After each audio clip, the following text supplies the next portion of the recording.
We need to stop overcomplicating AI with today's special guest, Mark A. Preston. Today's episode is brought to you by the bestseller ChatGPT Profits. This book is the missing instruction manual to get you up and running with ChatGPT in a matter of minutes. As a special gift, you can get it absolutely free at artificialintelligencepod.com/gift or at the link right below this episode. Make sure to grab your copy before it goes back up to full price. Are you tired of dealing with your boss? Do you feel underpaid and underappreciated? If you want to make it online, fire your boss, and start living your retirement dreams now, then you come to the right place. Welcome to the Artificial Intelligence Podcast Show, where you will learn how to use artificial intelligence to open new revenue streams and make money while you sleep. Presented live from a tropical island in the South Pacific by best-selling author Jonathan Green. Now, here's your host. Now, Mark, I'm so excited to have you here today because every single person I talk to, every project that comes my way, they always think I need the most complicated AI setup. It needs 15 different parts, or it needs all these moving parts, or I need my own RAG setup. I need my own vector database. And there's something to be said for simplicity. I'm a believer that the more moving parts, the more opportunities there are for something to break apart. But I'd love to just start there, like what you're encountering with this is and why you think there's this tendency, especially with AI and especially with technology right now, to just go super complicated right out the gate. I'm going to say thanks for inviting me anyway, but I speak to a lot of CEOs and business owners, and I think that they just see AI as a magic wand. And they just say, oh, we can basically replace everything. We can build this high profile thing. We can do this. But at the back of it, what are they trying to solve? Is AI right for that? And I think people, they try and overcomplicate things unnecessarily. And I think a lot of money and time and energy is being wasted into AI from businesses that there's just no need for it. Most every time someone comes to me with an AI problem, it's automation, not AI. They want to move data from one place to another place. They want to connect two tools. And because the definition of AI has become so ambiguous, it now seems to have morphed where it already was including machine learning, and now it seems to have absorbed everything in the automation space, everything in the sorting space. And it seems like more and more things are now defined as AI. Someone I was working with last week was using AI to separate lines inside a Google Sheet. And I was like, you can already do that. That's why the lines have numbers next to them. But it's this, suddenly it's become, I have a hammer, so I have to hammer everything. Every solution now, AI is that hammer. And very much, I'm just seeing this more and more, exactly what you're talking about, where people think that it's the solution to every problem. And it often is, just makes things more complicated. Sometimes it's a solution, but not all the time. Yeah, they need to strip it right back, thinking, well, what can AI help me to streamline? I think the word streamline I use a lot when it comes to AI, because it's not a replacement for things. It's how can you increase productivity? How can you increase certain manual tasks within the business that AI could do, leaving your resource to actually help push your business forward instead of spending hours and hours doing these manual tasks that AI could actually do within the business. There's the larger a company grows, the more it has these different disparate tools that came in at different points. Like we set up our CRM in the 80s, we set up our payment processor in the 90s, we set up our website in the 2000s. And more, what I'm seeing is a lot of companies have all of these different tools that have never talked to each other. And there have been solutions for 10 years, like different options for doing this, basically since Zapier became popular as kind of the first if this, then that tool. But integrations and API have been around for quite a while, but they haven't seemed to have not entered a lot of people's awareness that there are third-party tools or ways of connecting to things. And that seems to be where I find the biggest inefficiencies that a lot of companies have is they go, we keep track of all of our customers on a spreadsheet. We keep track of all of our payment processing using this older tool. And I feel the same way, like switching a major tool, like switching your CRM or switching your email client or any big change is always very stressful and something always goes wrong. Every time I move a website to a new host, something goes wrong. And it's always something different. And there's this big fear of kind of switching platforms or something going wrong that I think is very legitimate. How do we help people navigate that when they're thinking the answer to every problem is this AI is the solution to everything? For me, I like to turn it on its head. I like to turn the conversation on its head and ask, why is it you believe AI is the solution? Rather than me saying, look, you want that solution, this is the, rather than trying to go against what they're saying, I want to understand why they believe it is the solution, because 95% of the time, it's because they read something online that doesn't represent what they're trying to achieve. And I think once the conversation starts opening up with these people and trying to understand why they believe it is, then I find that's a better approach and a better way to actually get to the root source of what they actually need, rather than trying to say, no, you're wrong type of thing. Yeah, let's dive a little bit into that idea. So let's say you're coming into someone, you're doing a consult, you're talking to a company. How do you get them to switch and say, let's look at the problem first? What is the problem you're trying to solve? Rather than here's the tool and you're looking for a problem to solve with it. How can you switch when someone's looking at it backwards?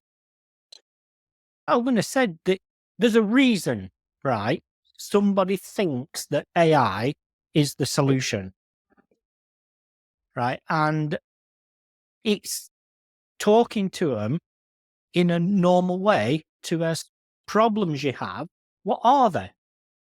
What's the impact to your business from solving them? So if we used AI to solve those problems, what actual impact to your actual physical business and turnover is it going to make? And I think once I start understanding and relating to monetary terms and get them to talk about it, then it suddenly becomes a whole new aspect in the business. It's not just, oh, I want AI because it means I can sack 5 people. It's trying to, how can we increase productivity and revenue by streamlining it with AI? So one of the kind of confusing marketing things a lot of AI companies will say is, oh, we can increase your team's efficiency by 10% and this will save you this much money. But only if you fire 1 out of 10 people, but you can't really fire 10% of a person. So it's an imaginary number that sounds really good, but won't actually do a benefit because you still have to pay the person their salary. They're just going to take longer lunches. So it's one of the things that people forget to look at is how long does it take to transition to get used to a new process or a new tool? Even I'm a tech person, it can still take me sometimes months to get really used to always using the new process and not accidentally going to the old one. And I think that sometimes we forget there's going to be a transition period, which means productivity will actually go dip for a while people are switching over. And you also, sometimes people, there's a bit of a resistance, right? Because they're like, but I've always done it the other way. I don't want to switch to the new way. So you also have that adds a little more time to that process. And then when you add that into the cost of switching to the new tool, sometimes there's not an ROI there. Just to increase the entire team's performance, like 0.1% to go through 6 months and spend a couple $1 million. Maybe it's not. Maybe the juice isn't worth the squeeze. Yeah, anything in business, you have to think about it logically. You have to think about the cost versus the impact. And I use the word impact rather than return, because after all, you want to use AI to be impactful on something you're trying to do. And I think you can't just go out and blanketly say AI is going to increase your turnover by 10%. You can't, because you don't understand the problem. You can't make blanket statements to people without first understanding what the problem is, because lots of problems are very different. And that 10% might not be 10% in their specific circumstance. And I feel as though that the honesty around AI sometimes gets confused, to say it politely. Yeah, I feel that every company's in a race to make bigger and bigger promises. And that is why people think AI can do everything, because a lot of AI companies are saying that. This one AI company saying you can replace your support staff and you can replace your tech staff and you can replace this staff. And that's why people are starting to believe those things, because they keep hearing that. And a lot of when I talk to someone, I'm always like, let me just tell you what's possible and not possible before we jump into anything. You tell me what you think AI can do, and I'll tell you if it can do it. And just starting from there, because that usually helps her. Sometimes I go, just tell me your wish list. If AI could solve every problem, make a list of all of those problems. And everyone, once I dig into a problem, often it's different for every company. Like sometimes I remember this story that people could only remember 10 phone numbers. And this is a lot back where we used to have to remember phone numbers before cell phones. And then I met a lady who goes, I can remember 80, but that's because her job was to call people all the time. She called the same 80 people every week. So her efficiency wouldn't be affected as much by having a speed dial as anyone else. So sometimes people have created their own efficiencies that actually AI can't move the needle as much. And that's why it's important to have that investigation element before we jump into a tool, because AI can do a lot of cool things, but it is the beauty of it is that you can build a custom solution or find a custom process for every company, every team, because every single person I talk to, even every AI consultant I talk to, when I say, what does an agent mean to you? It's always a different definition. Same thing happens whenever I meet people that are personal branding experts. I go, what does personal branding mean?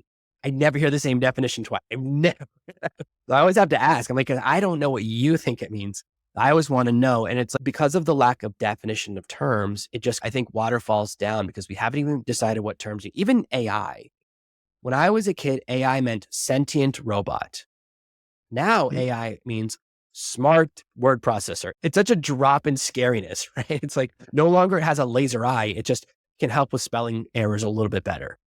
So it's really changed definitions. And I think that's why some people are still using the old definition. And they think a lot of people are still thinking AI robot, AI this, when it really just, it can just do a little bit better. I feel like the real definition of AI is that you can be a little more incorrect in your instructions and still get the response you wanted. Yeah. I think that AI is not something new. It's not just landed upon us in the past year or two. It's been in the background for a long time. And I think as it's progressed, is you've got what I call mathematical equations, which people consider to be AI. Then you've got these self-learning machines that's based on what you feed it. And based on the amount of information you feed it, it learns that, well, if we tweak this is going to happen and that kind of thing. And I think there's what the term AI is so vast. And when we strip it down, there's a lot of things. A lot of people I speak to, it thinks all AI is basically a content writing thing because of ChatGPT, but it's not. I know people who are solving real issues within the businesses through AI by putting together a system like yourself do.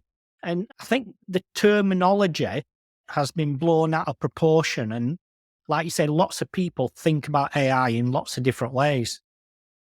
Yeah, there seems to be an inverse correlation between how interesting something is and how useful it is. Because the most interesting thing is AI videos, and they're far and away the least useful thing AI can do. And a lot of people want to do AI social media. And the point of social media is that you can actually talk to people and actually form a connection. So as soon as you put AI in there, you literally remove the only good thing about social media. The only good element of social media is that there's a human element that you can talk to people. And I'm always fascinated when I see someone realize that like a comment on their post was an AI comment, they get really upset. Like they aren't just a little bit annoyed. It really bothers people because it feels like you've been tricked, because it's like getting a compliment. You ever had that thing where you think someone's waving to you and then you realize they're waving to someone else after you wave back and it's Yeah. embarrassing? That's what it feels like. It's the worst feeling where you go, oh my gosh, I can't believe that person's waving to me. How cool. And then you look behind you and you go, that's the feeling of getting an AI comment. And how much worse is it when you get a post, or even One of the things that makes me crazy is you can make a video now that just says the person's name at the beginning, even though you didn't really say it. So you think it's personalized, but it's not. It's really good in the short. It's really good until they figure it out. It reminds me of like those 80s comedies where the guy somehow has two dates on the same night and he thinks he can go back and forth between the two locations because there's no transportation time. It always ends bad. It never works out. And whenever you do something that has a short-term gain, especially, and then people realize you didn't send that message, it really hurts their feelings. And it can actually turn you from neutral to a negative. It can really damage your reputation. So I feel like the thing that sounds interesting about AI is the worst use case. It can actually really damage your business, really damage your relationships, really hurt people's feelings. And there's so many good things, like you said, that AI can do. The useful things is like, imagine if you never lost anything ever again. Imagine if you never had to look for a file again. Imagine if you could just find every photograph you'd ever taken right away. Or you were trying to think, what was the name of that person I went to high school with that did this? That's the really useful stuff. But it's not as interesting, as exciting as, look, here's an AI video of a car going backwards through a hamburger, right? That's exciting, unfortunately. So I do think you're exactly right that the business use case is really in the mechanics, because every business has inefficiencies, and for every business, they're different. So a great starting point, as you brought up, is to look at where are the inefficiencies, where is the lost time, where are people doing non-revenue generating tasks. Once someone starts to figure out, oh, these are the three people who are wasting this much time every week, what's the next step in the process? What do you tell people to do next when they go, okay, we found the problem we want to solve? How do they figure out which AI tool, which process, or how they should approach solving and reallocating that time? I think that before I answer that question, I need to make the people that we're trying to make more efficient understand themselves that their job's not at risk, that by doing this, it means you can do all this other cool stuff over here instead of the boring stuff. We are just going to take that boring stuff off you. And I think that's a big thing that doesn't happen usually. And once you get that solved and actually piecing the puzzle together, there, there is no right or wrong answer for me. It's just about, okay, understanding things more. It's understanding the intricacies of the business. For me, it's understanding, okay, if I streamline things and increase your revenue by, say, 10%, is your business actually capable of handling that on the other side? And all these other things. And I think myself, the actual nitty-gritty, putting the AI together, is only a small part of it for me. It's literally all this other stuff and understanding the big business mechanics behind it that's the important stuff. And once you understand all that, then AI might not be what they're looking for. And if it is, okay, due to historical research and everything, this is the solution. I'm really glad you brought up employee morale, because there's this, with all the marketing out there about replace your employees, if people think they're training their replacement, they're going to slow roll or sabotage the process. Cause I would. If I thought I was training my replacement, I'm like, oh, I guess it can't work. Guess AI is not where we thought it was. It didn't work out. And like they've unplugged the robot or something. We've seen that so many times, and it makes sense because you're trying to protect your job. A lot of people, there's a really large amount of fear if people think they'll be replaced by AI. And then to alleviate that fear, sometimes we hear, oh, you're not going to be replaced by AI. You're replaced by people that are good at AI. And it's like, it doesn't make me feel better. I don't know why you think that makes you feel better. I still lost my job. I have a family. So I think that's a really important thing, is to let people know that this is about accelerating them, switching them to tasks they like, doing a morale task first. I love that.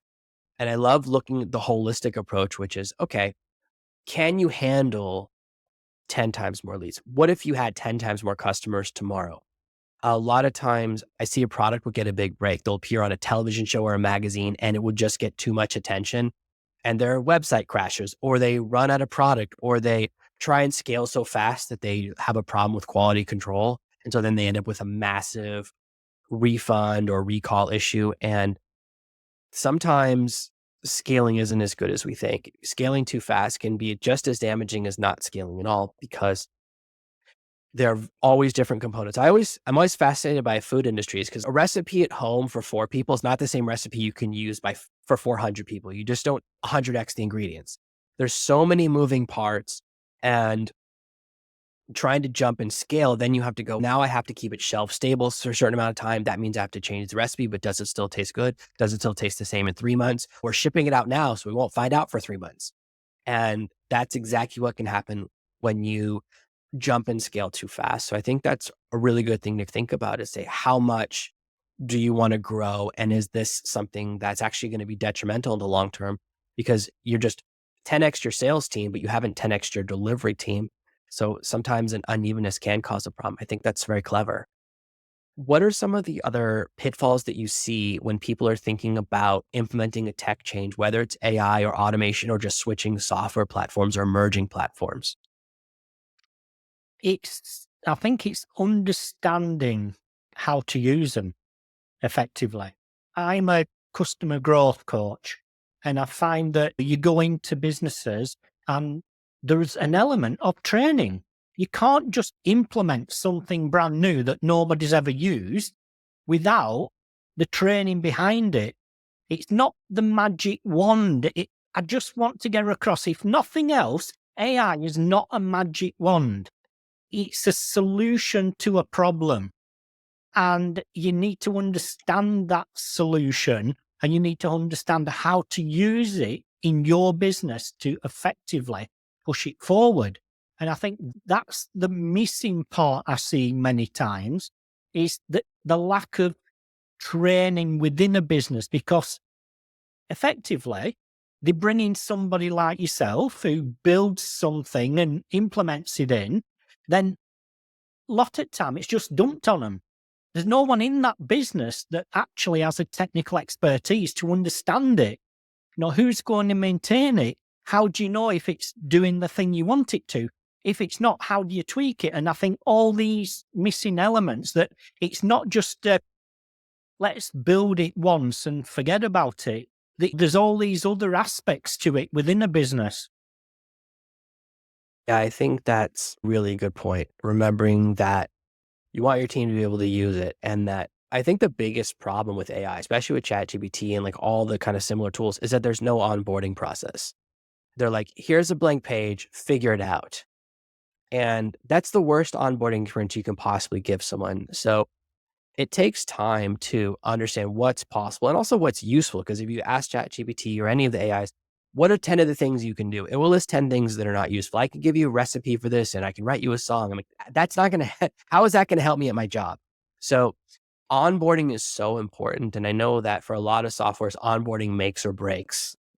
They're like SaaS companies. Like, if you don't have a good onboarding, people don't use the tool, they quit before the free trial is over. It's so critical. And I'm from the generation of, I'm not reading the instructions. I'm not going through the onboarding. Like, I don't need that. And that's why my VCR always flashed 12 for my entire childhood. My dad was the same way. We never figured it out. I always get lost. So there is this really critical component, which is the human component, because if you don't tell people what it can, it can't do, how to use it, and give them time to get used to it, even worse is, what if you train one person in the office that knows how to use that tool and then that person leaves? So you don't want to have the key man problem, as they say. So I really love that. This has been an amazing conversation. So thank you so much for so much of your time. I really appreciate it, Mark. Where can people who want help with business growth or want to see some of the amazing things that you're doing connect with you online and see the projects that you're working on? And maybe they're a great fit for working with you. I'm going to say, just search my name, Mark A. Preston, with A in the middle. And I'm on LinkedIn and X most of the time. Perfect. And my Thank you so much. website is markapreston.com. No, keep going. Do it again. Sorry. I'm going to say you can find me by searching on Google, Mark A. Preston. My website's markapreston.com, or just search Mark A. Preston in either X or LinkedIn, and you'll find me. If you're connecting with me on LinkedIn, please do send a personalized message saying you've heard me on this podcast. I don't think you're just an AI robot. Amazing. Thank you so much for being here for another amazing episode of the Artificial Intelligence Podcast. Thanks for listening to today's episode. Starting with AI can be scary. ChatGPT Profits is not only a bestseller, but also the missing instruction manual to make mastering ChatGPT a breeze. Bypass the hard stuff and get straight to success with ChatGPT Profits. As always, I would love for you to support the show by paying full price on Amazon. We can get it absolutely free for a limited time at artificialintelligencepod.com/gift. Thank you for listening to this week's episode of the Artificial Intelligence Podcast. Make sure to subscribe so you never miss another episode. We'll be back next Monday with more tips and tactics on how to leverage AI to escape that rat race. Head over to artificialintelligencepod.com now to see past episodes, leave a review, and check out all of our socials.